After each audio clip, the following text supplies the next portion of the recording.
দাঁড়িয়ে পানি খেও না, যদি খাও বমি করে ফালিয়া দাও। বিজ্ঞান আবিষ্কার করছেন মহানবী সাল্লাল্লাহু আলাইহি সাল্লাম 1400 বছর আগে কি করে জানলেন?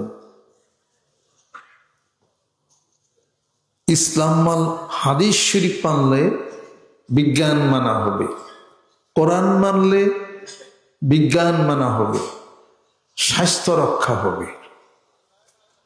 আজকে হাদিস শরীফ হাতে নাই, কোরআন শরীফ হাতে নাই, বিজ্ঞানের পৃষ্ঠা খুলি, বিজ্ঞান সব তথ্য কি সত্য তথ্য দেয়?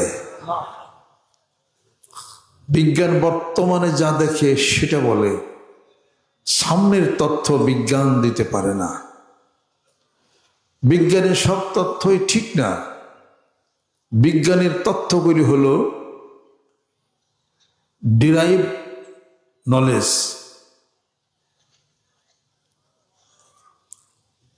Revealed knowledge, derive knowledge. বিজ্ঞানের তথ্যগুলি হলো ডিরাইভড নলেজ, সংগৃহীত জ্ঞান, রিসার্চে যা পাইছে। আর কোরআন এবং হাদিস শরীফ, আল্লাহর নবী সাল্লাল্লাহু আলাইহি সাল্লামের এই হাদিস শরীফ, আল্লাহর এই কোরআন শরীফ, এটা হলো রিভিলড নলেজ, স্বর্গীয় জ্ঞান, আকাশবাণী, ওহীর বাণী। সুবহানাল্লাহ। আল ওয়াহী হুয়া কালামুল্লাহ আল মুনাজ্জালু আলা আম্বিয়াইহি। ওহীর জ্ঞানের মধ্যে, আল্লাহ প্রদত্ত জ্ঞানের মধ্যে কোনো ভুল নাই। এই জ্ঞান থেকে মানুষ দূরে যখন যাবে, অজ্ঞানের মধ্যে পড়ে যাবে, বিশৃঙ্খলার মধ্যে পড়ে যাবে, ভুলের মধ্যে পড়ে যাবে, সন্দেহের মধ্যে পড়ে যাবে। বিজ্ঞান বলেছে পৃথিবী স্থির, সূর্য ঘুরে। আরেক বিজ্ঞানী বলে